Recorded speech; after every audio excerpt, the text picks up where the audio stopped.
From Studio 403 in Roseville High School, this is TigerCast News.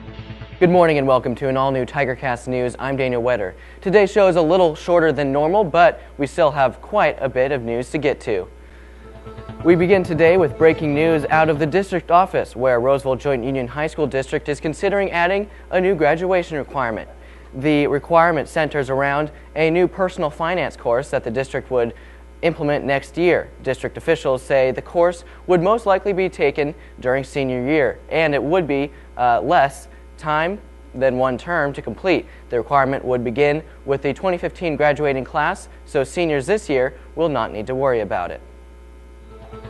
We continue with developing news out of our nation's capital, where the government shutdown is heading into its 14th day.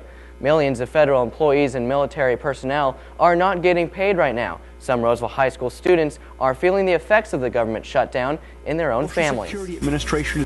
My dad's an air traffic controller, and right now, basically not getting anything.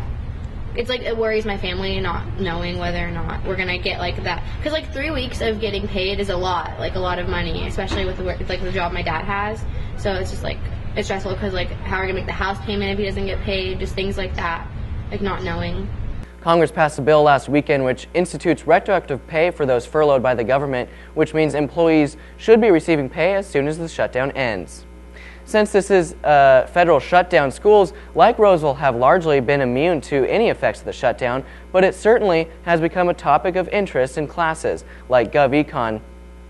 Teacher Dana Dooley has used it as part of some of her lessons over the last couple of weeks. She talked to us about why she decided to use it in some of her teaching. So while it is not exactly paralleling the specific content that we were covering, then of course we're talking about it. And that's the great thing about current events, right? Because now that there are these common current events that are done across social science, then that's a way for us to really bring in the shutdown to our class and connect it in a way that's meaningful, where the students themselves are making those connections. New this week, some news closer to home. Students will enjoy a day off of school this week due to the Columbus Day observance on Wednesday. While many students will be able to enjoy this day off, some will still have to wake up early for the PSAT test. That test will be given at Roseville at 8 in the morning. Students should expect to be done with that test by noon. Also new this week, Roseville will soon have a dedicated wrestling room to use. Wrestling players and parents put in the groundwork by preparing the old mat room in the small gym for the renovation. Right now, new orange and black paint covers the walls, and soon new mats will be installed.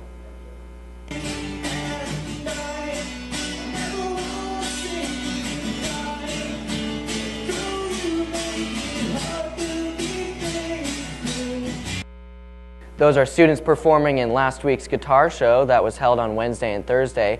A larger crowd than last year was on hand to hear music ranging from pop to rock and even country.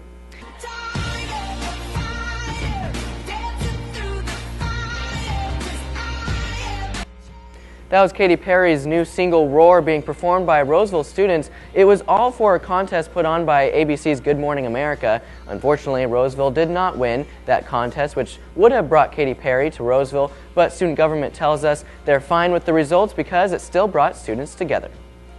TigerCast News will be back next week, but in just a few weeks, TigerCast News will become I the Tiger Today. That's it for today's TigerCast News. Remember, we're always on at iTheTigerNews.com. See you next time.